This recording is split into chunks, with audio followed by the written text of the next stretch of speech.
Fala pessoal, boa noite, boa tarde, bom dia, dependendo da hora que você está estudando. Essa aula aqui vai ser a aula 3 de Direitos Humanos, nós vamos falar dela bem rapidinho. Como se não bastasse gravar, agora são meia-noite e 35. A primeira deu aquele chabu, fica sem áudio, eu não entendo porquê, vamos gravar pela segunda vez. Mas vai ser rapidinho, boa tarde, bom dia, boa noite, vamos seguir nessa. Ajuda aí, se inscreve no canal se você não se inscreveu, dá já um joinha aí se eu estou te ajudando. E se puder, comenta alguma coisa no vídeo. Vamos nessa.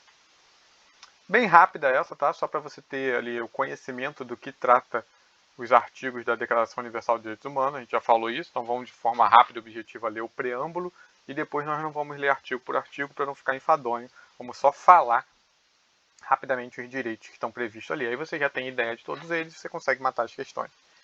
Então, falando da ideia trazida nos 30 artigos e preâmbulo, então já sabemos que tem 30 artigos. Ele esgota todos os direitos humanos? Ele cria os direitos humanos? Não, Declaração Universal dos Direitos Humanos, nós falamos, ela não cria os direitos humanos, ela começa a declarar alguns dos direitos humanos que existem para que tenha assim uma base, um início. Aí todo mundo já sabe que tem muito mais e os países vão proteger ainda mais. Aquela ali é uma base, o início, o basicão, tá? Depois daqueles horrores de guerra. Então o preâmbulo ele vai trazer justificativas e bases, nós vamos ler o preâmbulo e depois falar rapidamente sobre todos os artigos, sem citar artigo por artigo.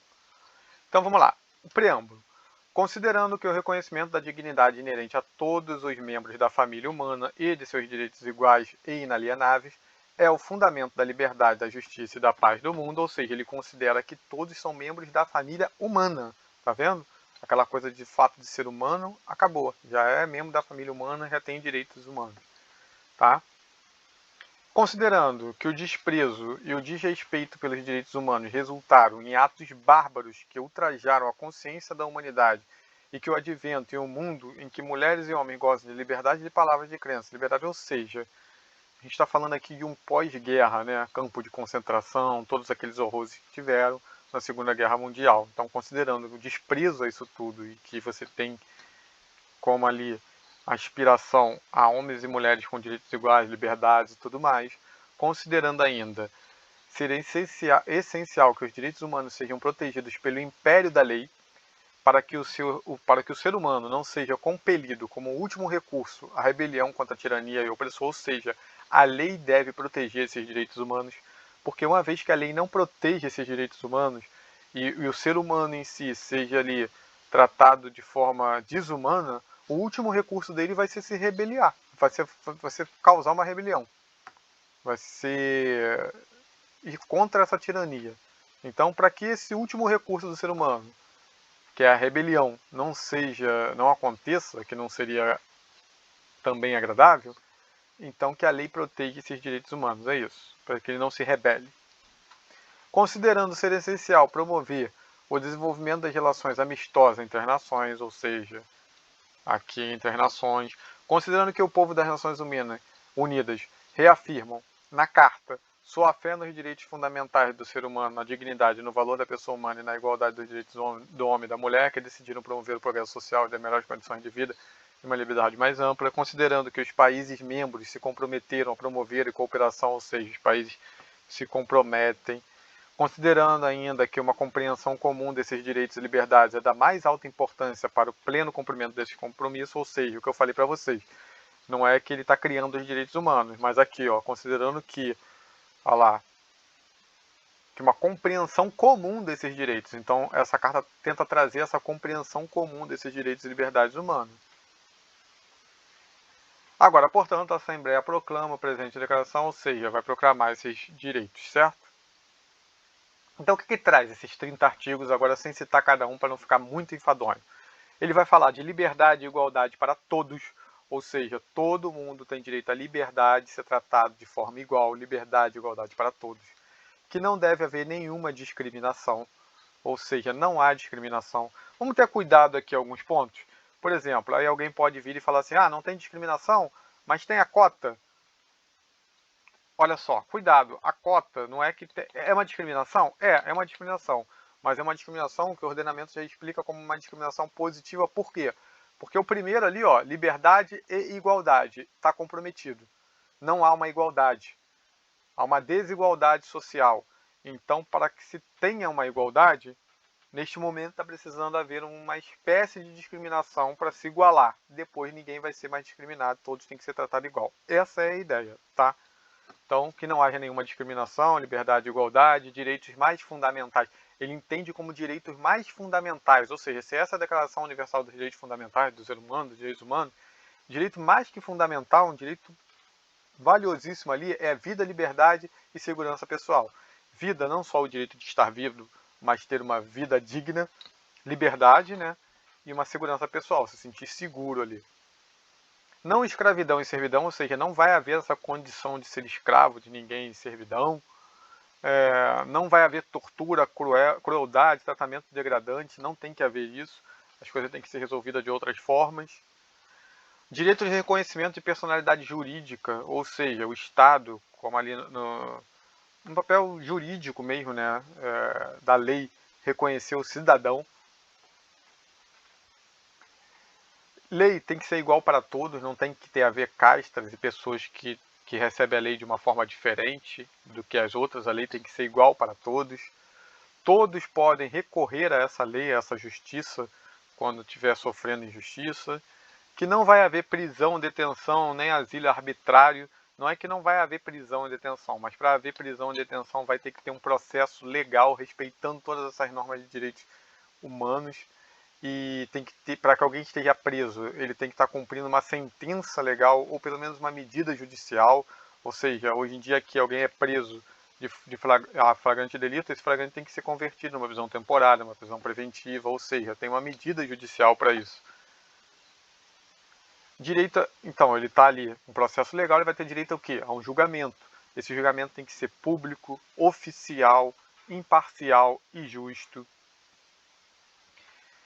A pessoa, antes do devido processo legal, onde ele seja considerado culpado, antes de que se prove que ele é culpado, ele tem que ser considerado inocente, até que se prove o contrário.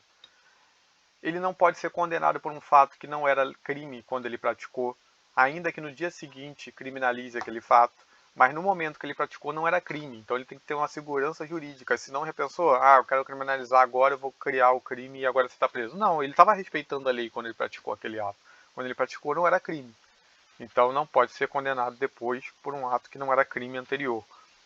Não intromissão na vida privada, ou seja, o Estado tem que minimamente intervir na vida privada. Direito a residir, ele pode morar onde ele quiser, então ele pode sair de um estado para o outro, abandonar o estado, voltar ao país. É lógico, de novo aqui, a gente está falando no âmbito geral. É lógico que para você entrar num outro país, você vai ter que ter autorização daquele estado mesmo, tudo mais. O que está dizendo é que o teu país não pode te impedir, te segurar ali, é isso. Busca de asilo em outro país, salvo se você estiver cumprindo um processo judicial válido, está cumprindo tudo isso, tem um direito, está um processo legal, e aí sim o país vai poder ficar contigo ali. Por exemplo, ele pode segurar a sair do país enquanto você estiver cumprindo uma pena, mas depois acabou, você tem direito a sair do país. Direito à nacionalidade, direito a partir da idade de que o país diga que é possível o casamento, ele tem direito a se casar.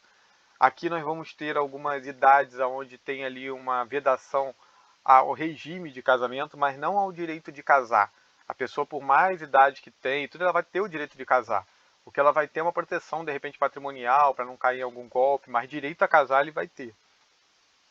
Direito à propriedade, direito à liberdade religiosa, direito à liberdade de expressão, de reunir-se pacificamente e de não ser obrigado a reunir-se. Então, assim, você vê que está previsto que você pode se reunir pacificamente. Não é com armas, não é coisa, é pacífico, pode se reunir. Não precisa pedir autorização para se reunir. Aqui é pedido que se comunique uma reunião de grandes pessoas só para questão de segurança. Não é para autorizar você. Autorizado você já está, desde sempre. É para que promova a segurança do local e para que você não frustre outra reunião que já tem assim agendado para ali. Mas reunir-se pacificamente é um direito da pessoa, como também é um direito dela a não ser obrigada a reunir-se. Participar da vida política. Como ele participa da vida política, ele vai eleger alguém para representar ele, algumas pessoas vão passar em concurso público, vão ser servidores públicos, olha a palavra, servir o público, Então elas vão ter poderes. Esse poder não é para que ela seja uma pessoa poderosa. Ah, agora é uma pessoa poderosa, se tornou um poderoso. Não é disso que se trata. Ela tem poderes justamente porque ela representa o povo. Esse poder emana do povo, esse poder é do povo, para que traga melhorias, para que represente o povo. Então a vontade popular como fundamento do poder público. É ele que justifica esses poderes públicos existirem. É essa vontade popular. Segurança e seguridade social, ou seja, segurança para a sua vida, segurança de que ele vai ter o mínimo existencial ali, seguridade social, que ele vai ter trabalho digno, que ele vai procurar um trabalho, que ele vai ter uma remuneração adequada e igual pelo mesmo trabalho, mesmas condições, é lógico, a remuneração igual é falada no mesmo trabalho, mesma condição, temperatura, pressão ali, mesmo seria isso. E para que se proteja todo esse direito do trabalho, de remuneração e tudo isso, ele tem direito de fundar e de se filiar a sindicatos, a um descanso, a lazer, a jornada de trabalho adequada, a férias, condições básicas de vida, de subsistência, a maternidade, ou seja, para garantir até a humanidade, aí, a proteção à maternidade. A criança, quando nasce, tem uma fragilidade, até que ela possa se defender sozinha, tudo. Então, infância protegida. No âmbito dessa infância protegida, ainda o ensino elementar gratuito é garantido a todos para que essa criança possa ter um mínimo de instrução ali. O superior, apesar de não ser aqui dito que ele tem que ser gratuito, mas que ele seja minimamente acessível. Participar de cultura, arte, ou seja, o mínimo de subsistência ali. E, por fim, que essa declaração dos direitos humanos, essa Declaração Universal dos Direitos Humanos, ela é universal, ou seja, é para todos, pelo simples fato de ser humano, tá? É lógico que vai ter deveres e obrigações a serem cumpridas, mas essa é a ideia geral dessa Declaração Universal dos Direitos Humanos, para que se evite a barbárie acontecida na Segunda Guerra Mundial. Essa foi a carta para lembrar que esse é a pedra-toque, é o fundamento inicial, e aí cada país vai desenvolver isso melhor e melhor para que todos possam viver de uma forma mais harmônica. É sobre isso que trata a Declaração Universal dos Direitos Humanos. Aqui você teve um breve relato de todos os artigos. Se você tiver tempo, leia, para que fique mais massificado, para que você entenda melhor. Se não, eu espero ter te ajudado trazendo esse grande resumo para que você escute e já tenha uma noção do que é e mate as questões. E se eu estou te ajudando e você puder me ajudar com esse Pix, vai ser muito bom. E vamos seguir para as próximas.